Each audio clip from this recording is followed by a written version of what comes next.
ሰላም ጤና ይስጥልን ክቡራን የዩቲዩብ ቤተሰቦች፣ የሰዓቱን አጫጭር መረጃዎች እየቀርብ ያለው እስከ ፍጻሜው አብራችሁን ቆዩ።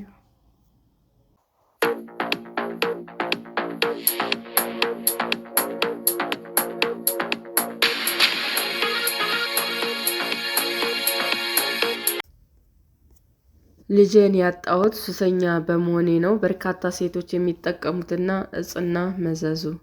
አሽቱ በታባ ሱስ ትሰቃያለች። ልጇን ያጣችውም በሱስ ምክንያት እንደሆነም ታምናለች። ታባ የትንባሆ ቅጠል ደርቆ ተፈጭቶ የሚዘጋጅ አደንዛዥ እጽ ነው። ለደህንነቷ ሲባል ስሟ የተቀየረው አይሽቱ የምትኖረው ጋምቢያ ነው። ባለቤቷ በሞት ተነጥቃለች። ለ15 ዓመታት ያህልም ታባ ተጠቅማለች። በመሃል ለማቆም ብትሞክርም ከሱሱ መላቀቅ አቃታት። በተለይም በምዕራብ አፍሪካ በርካቶች በታባ ሱስ ይንገላታሉ። አንዳንዶቹ በአፍንጫቸው ይስቡታል፣ ሌሎች ደግሞ ያጨሱታል፣ የሚያላምጡትም አሉ። እንደ አይሽቱ ያሉ ሴቶች ታባ በሚስጥር ገዝተው በብልታቸው ውስጥም ያስገቡታል። ቢቢሲ አይሽቱን ያገኛት መንግስት ባዘጋጀው የጸረ ታባ ግንዛቤ መስጫ ላይ ነው። ታባ መጠቀም መጀመሯ ይጸጽታታል። ሴቶች በምስጢር የሚገዙትና የሚሸጡት ታባ በአደንዛዥ እጽ አዘዋዋሪዎች በሚስጥር ይሸጣል። ሴቶች በመላው ሀገሪቱ ታባ ይሸጣሉም ይገዛሉ። ባለፉት 2 ዓመታት ታባ የሚቅምበት መንገድ ተለውጧል። በተለያዩ ንጥረ ነገሮች የትንባሆ ቅጠል ወደ ዱቄትም ይለወጣል። አይሻቱ እንደ አውሮፓውያን አቆጣጠር በ2021 ስታረግዝ እጹን ለማቆም ወሰነች። ከዛም በፊት ባረገዘችባቸው ወቅቶችም እጹን መጠቀም አቁማ ነበረ። በ2021 ስታረግዝ ግን ታባ ማቆም ተሳናት። ልጇንም በሞት ተነጠቀች። ልጇን ያጣችው በታባ ምክንያት እንደሆነም ታምናለች። ልጇ ማህፀኗ ውስጥ መንቀሳቀስ ሲያቆም ነበር ወደ ሆስፒታል ሄደችው። ዶክተሮች ልጄ መሞቱን ገለጹልኝ። ቀዶ ሕክምና ማድረግ እንዳለብኝ ያሳወቁኝ። ልጄ ከማህፀኔ ሲያወጡ ቆዳው ተቃጥሏል። ልጄን የገደለው ታባ እንደሆነም አወቅኩ። አይሻቱ ልጇን ያጣችው በታባ ምክንያት መሆኑን ብትገልጽም በሕክምና አልተረጋገጠም። ታባ የጀመረችው ከዓመታት በፊት ነው። የሰውነት ክብደት ለመቀነስና ለማርገዝ እንዲረዳት በሚል ነበር የጀመረችው።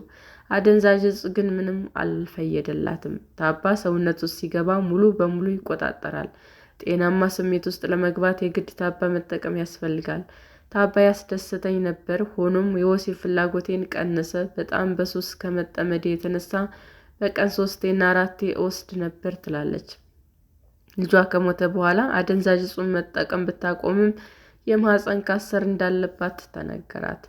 ሌላዋ የታባ ሱሰኛ ራሽዳ ስሟ ተለውጧል። ናታ የማንጎ ዛፍ ስር ተቀምጣ ከቢቢሲ ጋር ባደረገችው ቃለ ምልልስ ለ7 ዓመታት ታባ መጠቀሟን ገልጻለች። ሱስ እንዴት ሕይወቷን እንደተቆጣጠረው ስትናገርም እንባ እየተናነቃት ነው። የባለቤቷ እህት ሆስፒታል ገብታ ልትጠይቃት የሄደችበትን ጊዜ አትረሳውም። በወቅቱ ለ3 ቀናት የባለቤቷን እህት መንከባከብ ይጠበቅባት ነበር።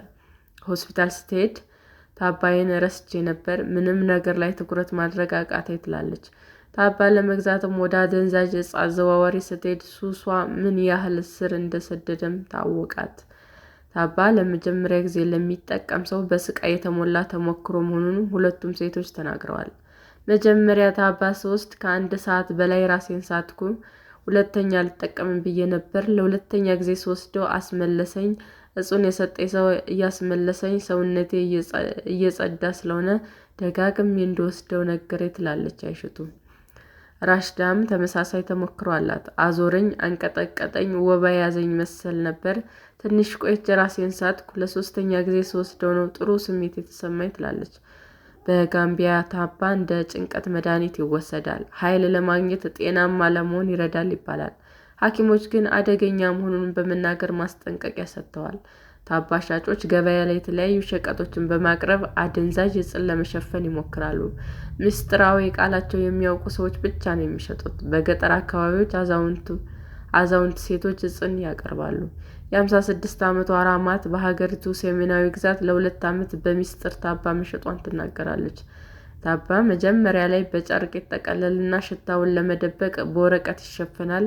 አንድ ጥቅል $15 ወይም 20 ሳንቲም ያወጣል። ለራማት አደንዛዥ እጽን የሚሸጡላት ሰዎች በውስጡ ምን እንደሚያደባልቁበት አታውቅም።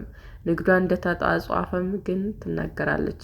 5 ሊትር በሚይዝ ባልዲ የሚሞላ ታባ ሸጣ 200 እጥፍ እንደምታተርፍም ገልጻለች። ታባ መሸጥ ስትጀምር ምን ያህል ሱስ እንደሚያስይዝ አታውቅም ነበር። ሴቶችን እየጎዳ መቀጠል ስለማልፈልግ ሌላ ስራ ካገኘሁ ታባ መሸጥ አቆማለሁ ትላለች።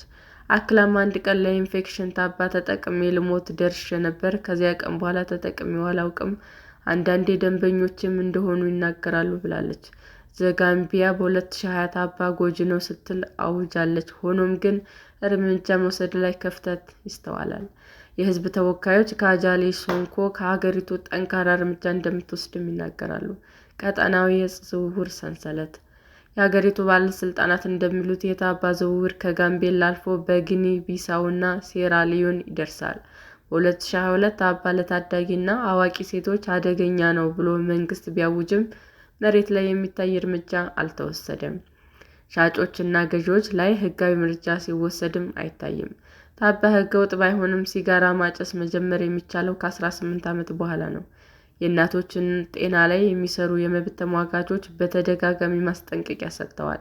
የጋምቢያ የጾታ ህጻናትና ማህበራዊ ጉዳዮች ምክትል ጸሐፊ ካጅሊ ሶንኮ ታባ የጋምቢያን ሴቶች ጤና እየጎዳ ያለ ዕፅ ነው፣ ህጋዊ እርምጃ መውሰድ የሚያስችል ፖሊሲ ለማውጣት ቁርጠኛ ነን ይላሉ።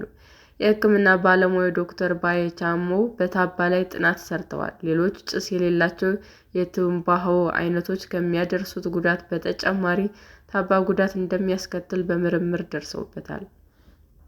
ታባ ላይ በቤት ሙከራ ጥናት እየሰሩ ያሉት ባለሙያው ተጨማሪ ግኝቶች ይፋ ያደርጋሉ ተብሎም ይጠበቃል። 42 ሴትና 15 ወንድ የታባ ተጠቃሚዎች አነጋግረዋል። ያነጋገሯቸው ሰዎችም የኒኮቲን መመረዝ ምልክት አሳይተዋል። እነዚህ ማስመለስ፣ ማስቀመጥ፣ ሽንት መቆጣጠር አለመቻል፣ የሰውነት መጋልና ምቾት ማጣት ናቸው። አንዳንድ ሴቶች ከታባ ሱስ ለመላቀቅ ካውስቲክ ሶዳ መጠቀም መጀመራቸውም ይናገራሉ። ምርመራ ባደረጉበት የታባ ናሙና ውስጥም ከፍተኛ መጠን ያለው ኒኮቲን አግኝተዋል። 3.63 ሚሊ ግራም ወይም ኪሎ ግራም በሚመዝን ታባ ውስጥ የዓለም ጤና ድርጅት ካስቀመጠው ምጣኔ 10 በመቶ የላቀ ንጥረ ነገር ተገኝቷል። ቢቢሲ በዩኒቨርሲቲ ኦፍ ሌጎስ ያስመረመረው ታባ ውስጥም ከኒኮቲን ጋር የተያያዙ ንጥረ ነገሮች እንዲሁም የዓለም ጤና ድርጅት ጤናማ ነው ብሎ ካስቀመጠው የበለጠ የሊድ መጠን ተገኝቷል። የጋምቢያ መንግስት ማህበራዊ ንቅናቄ በማድረግ ታባ ላይ ዘመቻ ከፍቷል። በሀገሪቱ የመጀመሪያ የሆኑት ከአደንዛዥ ዕፅ ማገገሚያ ማዕከልም ተገንብቷል። አይሽቱ እኔ ባለፍኩበት መንገድ ሌላ ሴት እንድታልፍ አልሻም ትላለች። ራሽዳም አንድ ቀን ከሱስ እንደምትለቀቅ ተስፋ አላት። እርዳታ ከተሰጠኝ በእርግጠኝነት ታባ መጠቀም አቆማለሁ፣ ሌሎችም እንደኔ ሱስ እንዳይዛቸው ታባን እንዳይሞክሩ አሳስባለሁ ስትልም ታስጠነቅቃለች። ሰላም ጤና ይስጥልን ውድ የዩቲዩብ ቤተሰቦቼ እንዴት ናችሁ? አዲስ ጀማሪ ነኝና ሰብስክራይብ ያደረጋችሁ አበረታቱኝ። አመሰግናለሁ። የዩቲዩብ አድማጮቻችን ለሰዓቱ ያቀረብኩላችሁ አጫጭር መረጃዎች ይህንን ይመስል ነበር። በሌላ መረጃ እስክንገናኝ ሼር፣ ላይክ፣ ሰብስክራይብ እንዲሁም ቢቀርብልን የምትሉት መረጃ ካለ ኮሜንት እያደረጋችሁ ቸር ቆዩን።